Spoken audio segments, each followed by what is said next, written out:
I am the lucky grandmother of 4 beautiful grandchildren, and they were all born in this decade. So by mid-century, they might have their own families. And there's a good chance that they will live to see the dawn of a new century. So when I look at them, future is looking at me. And just like any grandparent, I want the best for them. But we all know the world they were born in is not in great shape. It's warming up at worrying speed. If we look at Munich by 2050, Munich might be a very different city. For example, with summers constantly over 35 degrees. Or imagine climbing on the Alta Peter, where you have the most spectacular view on the city and beyond. And on clear days, you will still be able to see the peaks of the Stubai and Zillertal Alps, but no glaciers. The glaciers will be a memory of a distant past. So the world of 2050, just 25 years from now, might be one of floods and water rationing, where 1/3 of all species are extinct. My grandchildren may no longer hear crickets in a summer night, but might be faced with new diseases carried across continents by invasive mosquitoes. With such prospects, it is only natural that people, and specifically young people, are utterly upset. And of course they demand change, because it is not too late to shape a different future for them. It's not going to be easy, but we all know what it takes. We have to follow the pioneers of new technologies and nature-based solutions. We have to invest decisively in human ingenuity, and we need to let go of the old and explore the new. And I think this is the most challenging part. We all know change can be so scary. It takes an effort to leave our old habits behind. It takes courage to sail into uncharted water. And this is why the work you're doing here at DLD is so important, dear Maria and dear Steffi. And I want to thank you from the bottom of my heart for having convened this conference here.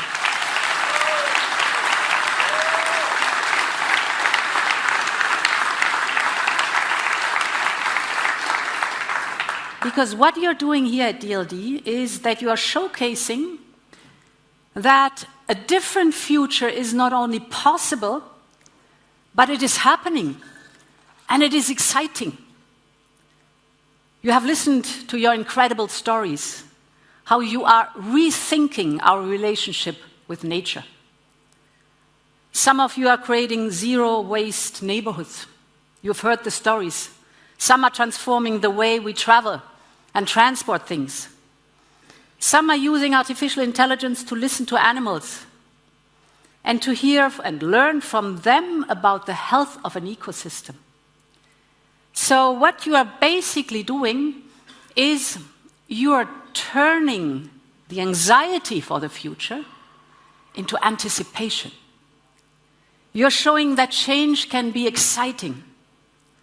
And it is these stories that are filling our future with creativity, curiosity, and confidence. And that is priceless. But we all know it's going to be a windy and bumpy road to this future. The good news is that we are not starting at scratch. In the last 5 years, the European Union has taken massive steps into this future. And I think we might not always realize it, but it's all around us. If you look at your smartphones, or for example, all the lights here on stage, 50% of the electricity that we are consuming these days comes from renewables. 50%. 82% of the newly registered cars in Norway were electric vehicles. 5 years ago, this was completely unthinkable. But yet we did it. When Russia invaded Ukraine, Putin tried to blackmail us with our over-dependency on Russian fossil fuels. You remember that. We decided to break free from this over-dependency on Russian fossil fuels, and I've not forgotten that many predicted we have to go back to coal age. But we did not, because we guided the transformation. And we made sure that Europe moves forward and not backwards. And today, we are producing more electricity from wind and sun than from all fossil fuels combined. The era of Russian fossil fuels dominance in Europe is over for good.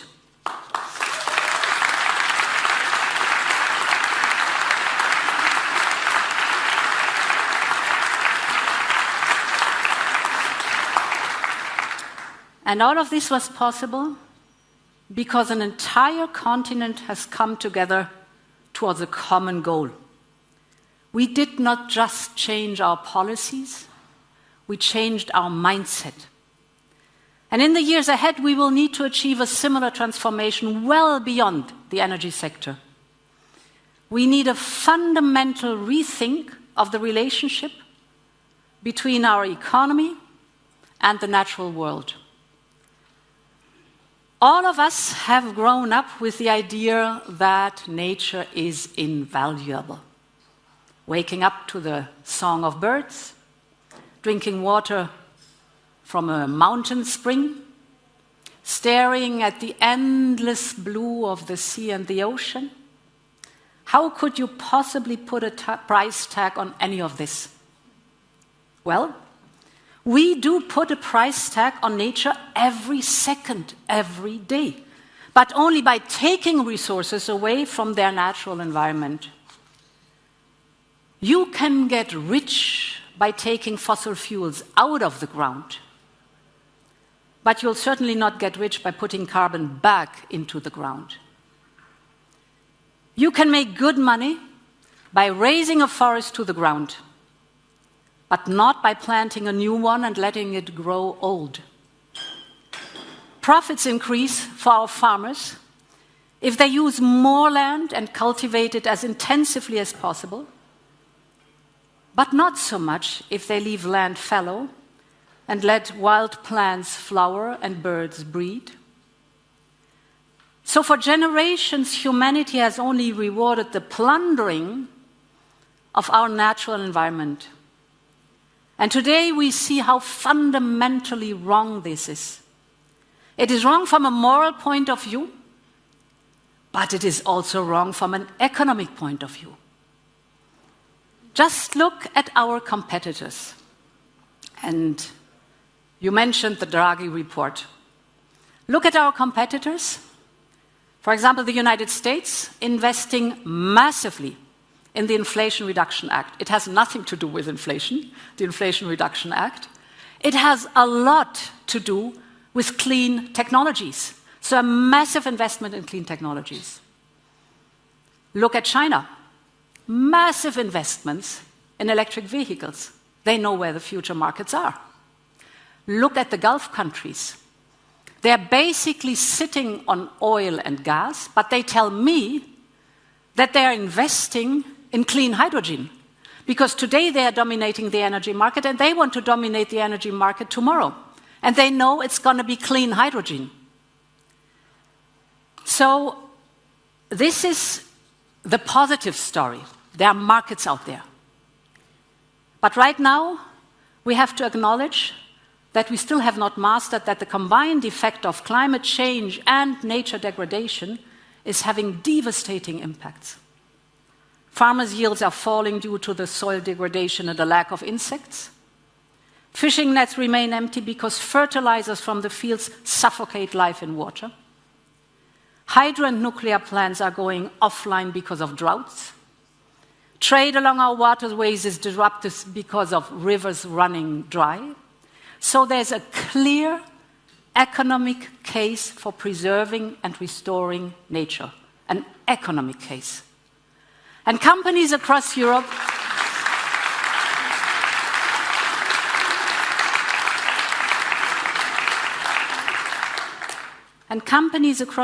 understand that very well. So let me take you for a moment to the coast of Spain, where the delta of River Ebro shows it. Let me take you to a quarry where clay is extracted to produce cement. Until recently, it was a degraded environment, hostile to animal life. The soil was too hard and too dry to hold any kind of water. The rain would only wash away the dirt, polluting rivers and fields. But now, the company, together with the University of Barcelona and European Union funding, has completely transformed the site. The worked-out slopes have been returned to nature. There's a lake now, surrounded by plants and teeming with life. And the healthier soil is preventing the surrounding areas from droughts and floods. And all of this while guaranteeing the same economic output and creating good jobs. It is a win-win for nature and for business. And there's a growing awareness that intact nature does have an economic value. Yesterday, one of you put it brilliantly by saying we have to put nature on the balance sheet. And this is beginning to happen. Nature is starting to feature in our company's business plans. Let me give you the example of a Dutch insurance company, for instance, that is offering discounts to customers who install green roofs. Why that? Because it will make the house and the whole neighborhood safer. It will drain excessive rainfall and improve the lifespan of the roof. So it's not only good for birds and bees, but also to reduce future costs for the insurance company. And this shows that a different approach is possible. A different approach towards an economy that encourages people to serve nature so that nature can continue serving us. But to make this new kind of economy grow and prosper, we need our policies to play along. In the last 5 years, the European Union has cast our climate goals into law. This was extremely important because now 27 member states have signed up to reach the climate laws by 2030 and the climate neutrality by 2050. Now we have to implement that. And while we implement that, we must also incentivize those who are willing to go the extra mile. So on top of rules, we need rewards. Because protecting nature must also be interesting from an economic point of view. And we can make that work. Let me give you 2 examples. The first is about farmers and rural communities who live closest to nature. And the second is about carbon and natural credits. The debate on the future of agriculture in Europe has often been heated. We all remember the farmers' protests all over Europe at the beginning of this year, like we couldn't reconcile the interest of farmers with the interests of nature. But nature is the farmer's livelihood. Their entire life depends on healthy soils, clean water, on vital work of pollinators, and farmers know it better than anyone else. And therefore, we have called for a roundtable, a strategic dialogue with farmers, the Farmers Association in Europe, Copa-Cogeca, but also the young farmers, the organic farmers, environmental groups like BirdLife and Greenpeace, the food industry, the whole value chain, consumers associations, fertilizers, seeds, the financial sector, science, so all stakeholders. And we called it the Strategic Dialogue on the Future of Agriculture in Europe. And it showed that we have so much common ground much more than anyone thought. We agree on the need to reach our climate goals. What we have discussed is how we get there. And it was fascinating to see the different views and ideas how to be successful in reaching our climate goals. For instance, there was a clear understanding among all of them that, of course, farmers are among the first victims of climate change and loss of nature. And at the same time, agricultural structures and practices can fuel these crises. And therefore, sustainable agriculture is an extremely important instrument to support an agriculture that is in sync with nature. And we know that this can be done with an efficient system of rewards and incentives. Because only if farmers can live off their land will they invest in more sustainable practices, and only if we achieve our climate and environmental goals together will farmers be able to continue making a living. So, we need new financial tools to compensate farmers for the extra costs of sustainability and compensate them for taking care of the soil, the land, the water, and the air. It is time to reward those who serve our planet.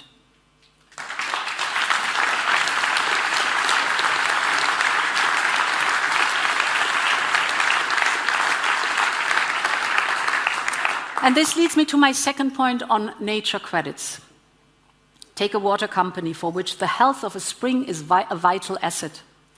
Or take a fruit company that relies on the essential work of pollinators.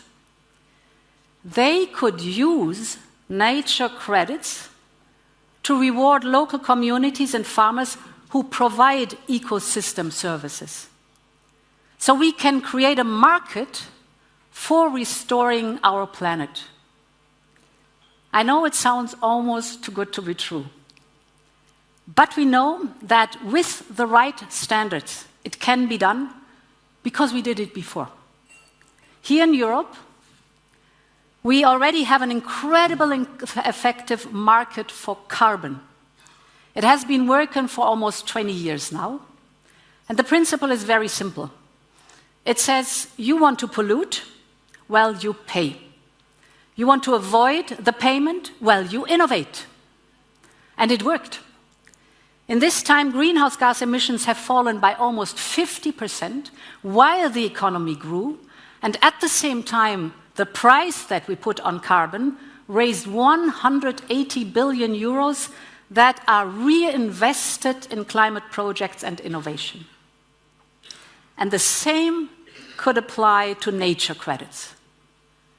We need to channel vital resources towards all those who are providing ecosystem services. Work is already ongoing in the United Nations and in the European Commission to define a global standard for nature credits, because these have to be true nature credits and no greenwashing. And this is an essential first step to scale up this rising market. And we're working intensively with our member states to develop the first pilot projects to support this process. We want decarbonization and nature protection to be a source of growth and innovation, a circular, a competitive economy that gives back to nature more than it takes away from it. That must be the goal.